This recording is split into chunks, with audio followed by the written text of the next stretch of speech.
Welcome to today's story time. I'm Leigh Hood with Northeast Regional Library System, and today I'll be sharing A Pig Parade is a Terrible Idea, written by Michael Ian Black and illustrated by Kevin Hawkes, with permission of Simon & Schuster Books for Young Readers. Like most children, you have probably thought to yourself at one time or another, I bet a pig parade would be a lot of fun. And yes, a pig parade certainly sounds like fun. It's even fun to say. Go ahead, say pig parade a couple of times. Fun, right? After all, what could be more fun than gathering a few hundred pigs together for a grand parade and then watching them proudly march together in perfect formation down the finest boulevard of your hometown? The only problem is, a pig parade is a terrible idea. For one thing, pigs hate to march. They prefer to snuffle, which is kind of like walking with your nose. Snuffling is fine when trying to find leftover apple skins and acorns around the barnyard, but snuffling is simply an inappropriate way to conduct yourself along a parade route. That's just one reason why a pig parade is a terrible idea. Also, pigs absolutely refuse to wear majorette uniforms. Even if you're able to find enough majorette uniforms for all of your pigs, which is a very difficult job in and of itself, just try getting those hundreds of pigs to put them on. They will not do it. Perhaps they consider majorette uniforms unflattering. Nonsense.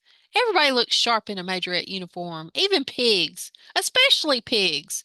But when you try explaining that to them, they just look at you as if you're speaking a language they do not understand.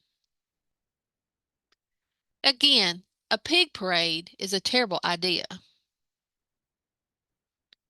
You cannot have a parade without floats, right? Well, forget it. Pigs don't care about floats.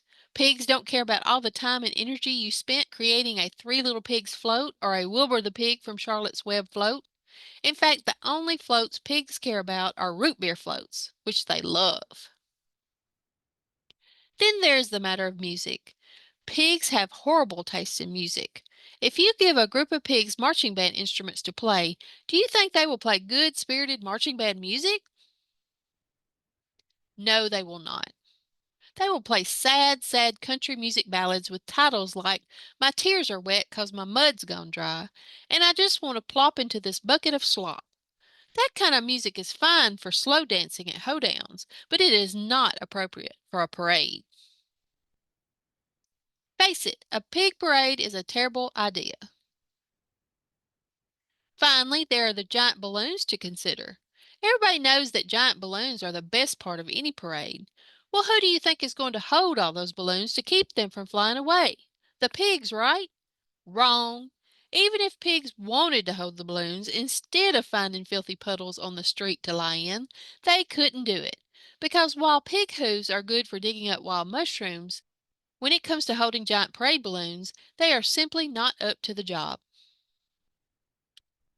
And what happens when balloons go unattended? They bump into buildings or simply drift off into outer space, which would be fine for Martians but awful for those of us trying to enjoy a pig parade here on Earth. So when you consider the constant snuffling, the refusal to wear majorette uniforms, the disinterest in pig-themed literary floats, pigs' preference for weepy country ballads, and their utter lack of discipline regarding proper balloon handling, it should be absolutely, completely, and totally clear that a pig parade is a terrible idea. A panda bear parade, on the other hand, would be fantastic. Thank you for joining me for today's story time. Please check back for a new adventure.